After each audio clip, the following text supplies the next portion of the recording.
تو خوش نصیبی ہے میری اور آپ کی کہ آج ہم محفل میلاد میں بیٹھے اور حضور کی صورت میں اللہ نے جو اس پر شکریہ ادا کرنے کے لیے بیٹھے. اگرچہ حق کے شکر ادا نہیں ہو سکتا، ساری زندگی بھی حق کے شکر ادا کرنے کے لیے پیشانی سجدہ میں رکھ کر کے اللہ کی تسبیح بولتے رہیں، لیکن اس نعمت کا شکر پھر بھی ادا نہ ہو پائے. اتنا بڑا کرم حضور کی صورت میں ہمیں نصیب ہوا ہے. میں نے کتب میں پڑھا ہے 12 نبیوں نے آرزو کی ہے حضور کی امت میں ہونے کی. ہم نے تو کوئی آرزو بھی نہیں کی تھی، ہم نے تو کوئی تمنا بھی نہیں کی تھی. سوئے تھے بخت جاگ پڑے. ہمارے والد گرامی مسجد سے مولانا کو بلا لائے، انہوں نے کان میں آ کے کہا مبارک ہو تو حضور کا غلام بن کے آ رہا. تو یہ کتنی خوش نصیبی ہے ہماری. آرزویں کی گئی، تمنائیں کی گئی. انبیاء علیہ السلام نے ہاتھ پھیلا پھیلا کے اللہ کی بارگاہ میں دعائیں کی. نبی آنے والے کی خبر دیتے رہے.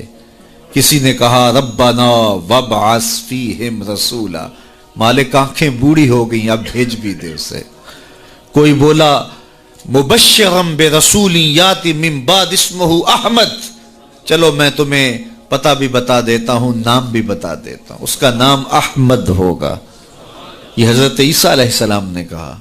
آپ نے کہا اس کا نام بھی بتا دیتا ہوں آنے والا جس کے لیے زمانہ منتظر ہے، وہ جس کے ذکر پر داؤد نے نغمہ سرائی کی، وہ جس کے نام پر شاہ سلیمان نے گدائی کی. دل یحییٰ میں رہ گئے ارماں جس کی زیارت کے، لب عیسیٰ پہ آئے واز جس کی شان رحمت کے، جو بن کے روشنی پھر دیدائے یعقوب میں آیا، جسے یوسف نے اپنے حسن کی نئے رنگ میں پایا. ندانم آ گلے خنداں چے رنگو بودارت، ندانم آ گلے خنداں چے رنگو بودارت، کہ مرغے ہر چمنے آرزوئے اودارت. ہر کوئی اسی کا منتظر ہے، کوئی کہیں منتظر ہے، کوئی کہیں منتظر ہے. نستورہ کہاں منتظر ہے، بحیرہ راہب کلی ڈال کے شام کے راستے میں بیٹھا ہوا ہے. اس نے مذہب کی کتابوں میں پڑھا تھا کسی دن اس نے یہاں سے گزرنا ہے. وہی کلی جو ہے وہ ڈال کے بیٹھ گیا. وظیفہ کیا پڑھتا ہے؟ روزانہ صبح چھت پہ چڑھ جاتا ہے اور حجاز کی جانب سے آنے والے قافلے دیکھتا رہتا ہے. اللہ اکبر. اور شام کو جب اندھیرے گہرے ہو جاتے ہیں اور کلی کے اندر آ کے سو جاتا ہے. یہی وظیفہ کرتا ہے. شب ہجر کی سختیاں کوئی اس سے جا کے پوچھے، شب ہجر کی سختیاں کوئی اس سے جا کے پوچھے، تیری راہ تکتے تکتے جسے صبح ہو گئی ہے. تو شام سویرے اسی کا اس کا وظیفہ یہی ہے. پھر ایک دن وہ مقصود بھی آ گیا. اللہ اکبر. اس نے پہچانا کیسے کہ اس قافلے میں وہ ہیں. مشکات اٹھائیے اور کتب حدیث اٹھائیے، تاریخ کی کتب اٹھائیے، سیر کی کتب اٹھائیے. اس نے دیکھا کہ دائیں بائیں کے اشجار سجدہ ریز ہو رہے ہیں. تو وہ آج نیچے اتر آیا. تو اس کے جو ماننے والے تھے ان کو بڑی حیرت ہوئی، یہ تو شام سے پہلے نیچے نہیں اترتے، آج وظیفہ جلدی پورا کیسے ہو گیا. تو انہوں نے کہا جناب، کہا جلدی آج کھانا تیار کرو، یہ جو لشکر آ رہا ہے، یہ جو قافلہ آ رہا ہے، اس قافلے کی ہم نے دعوت کرنی ہے. اللہ اکبر. کھانا پکنے لگ گیا، اتنے میں قافلہ بھی آ پہنچا. تو قافلے والوں کو کہا گیا آج دوپہر کا کھانا آپ کا ہمارے پاس ہوگا. یہ قافلہ پہلے بھی یہاں سے گزرتا تھا. عرب تاجر جب شام جاتے تھے تو یہیں سے گزر کے جاتے تھے، اور اس کی کلی یہاں موجود تھی اور یہ یہاں کبھی رکتے بھی تھے، لیکن کبھی اس نے پوچھا بھی نہیں تھا، التفات بھی نہیں کیا تھا. آج پہلا موقع ہے کہ کہا آج تمہاری دعوت ہے. انہیں بڑی حیرت بھی ہوئی اور خوشی بھی ہوئی. مسافر کو کھانا مل جائے تو پھر وہ تو بہت خوش ہوتا ہے.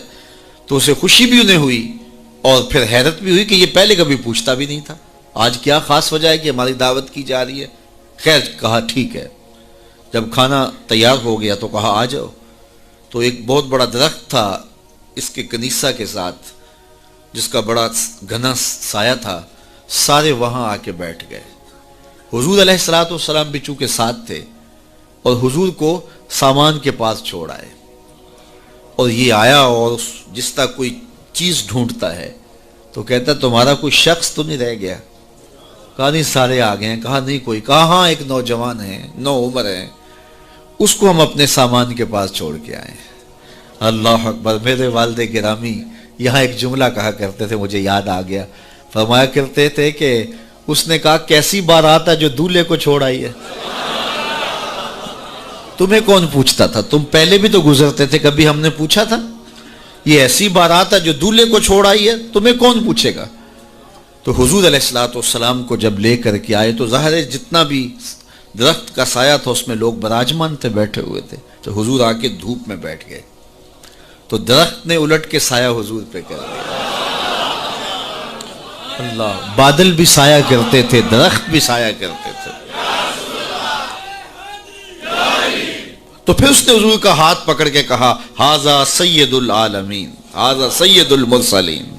تو دنیا انتظار کرتی رہی، بحیرہ راہب انتظار کرتا رہا، نستورہ انتظار کرتا رہا، تبہ ہمیری انتظار کرتا رہا، نبی انتظار کرتے رہے۔ حضرت عیسیٰ اپنی قوم کو بٹھا کے حضور علیہ السلام کی مدح و ستائش سنا رہے ہیں۔ انجیل برنباس میں آج بھی یہ لفظ موجود ہیں، اگرچہ بہت ساری تحریف راپ آ گئی ان کتابوں میں، لیکن کچھ نشانات تو آج بھی ہیں۔ تو وہاں لکھا ہے کہ حضرت عیسیٰ نے جب کہا کہ لوگوں میرے بعد اب وہی آئے گا، تو ایک حواری اٹھا، اس نے کہا کہ حضرت جس کے قصیدے آپ بھی پڑھ رہے ہیں، کیا وہ آپ سے بھی افضل ہوگا؟ ہر امتی کا خیال تو یہی ہوتا ہے نا کہ میرے نبی سے افضل کون ہو سکتا ہے۔ مرید بھی یہ سوچتا ہے کہ میرے پیر سے افضل کون، حقیقت ہو یا نہ ہو، لیکن سوچنے کا انداز یہی ہے۔ ہر شاگرد سوچتا ہے میرے استاد سے بہتر کون ہے، ہر بیٹا سوچتا ہے میرے باپ سے بہتر کون ہے، ہر جو ہے وہ کارکن کہتا ہے میرے لیڈر سے بہتر کون ہے۔ یہ آج کل جو سیاسی کارکن ہیں اپنے لیڈروں کے بارے میں کتنے پر امید ہیں اور کتنی ان کی محبتیں ہیں، تو ظاہر ہے وہ لیڈر مانتے ہیں تو محبتیں ہیں۔ اور ہر امتی اپنے نبی کے بارے میں سوچتا ہے کہ میرے نبی سے بہتر کون ہو سکتا ہے۔ وہ تو بدبخت ہے جو نبی بھی مانے اور عیب بھی نکالے۔ محبوباں تے نکتہ چینی جڑا کرن تو باز نہیں آਉਂدا، اصل منافق جانی اس نو او جھوٹے پیار جتاوندا۔ سانو دسیا عشق دے مفتی جڑا مڑ مڑ پیا فرماوندا، آزم جتھے دل لگ جاوے اتھے عیب نظر نہیں آتا۔ ہو بھی تو نظر نہیں آتا، ہو بھی تو نظر نہیں آتا، اور جہاں ہو ہی نہ، جہاں عیب ہو ہی نہ، وہ کمال حسن حضور ہے کہ گمان نقص جہان ہے۔ نقص تو بڑی دور کی بات ہے، اعلی حضرت بولے یہاں نقص کا گمان ہی نہیں ہے۔ خلقت مبرأ من کل عیب، حضرت حسان رضی اللہ تعالیٰ عنہ بولے ہر عیب سے پاک تخلیق کیے گئے ہیں۔ اللہ اکبر، خلقت مبرأ من کل عیب کأنک قد خلقت کما تشاء، کوئی عیب رکھا ہی نہیں گیا۔ میں کہتا ہوں محبوب میں عیب ہو بھی تو دکھائی نہیں دیتا، اور جہاں ہو ہی نہ۔ رومی علیہ رحمہ، جن کو اقبال نے بھی اپنا مرشد مانا ہے، تمثیل کے انداز میں بات کرنے کا فن رکھتے ہیں، بات کرتے ہیں ایک سادہ سی مثال سے اور بہت بڑی حقیقت سمجھا دیتے ہیں، اور اللہ نے ان کو یہ ملکہ دیا۔ تو رومی علیہ رحمہ نے اس حقیقت کو ایک بہت بڑی مثال، سادی سی مثال سے سمجھا دیا۔ کہتے ہیں کسی نے، بادشاہ وقت نے لیلا کو دربار میں بلایا، اور چونکہ بڑا شہرہ تھا، یہ جو مجنو جو تھا یہ شہزادہ تھا باقاعدہ، لیکن ہوش و حواس باختہ ہو گئے، بس محبت کا ایسا جنون چڑھا کہ اصلی نام بھی جاتا رہا۔ تیری محفل میں آ کے بدنام ہوئے، نگاہ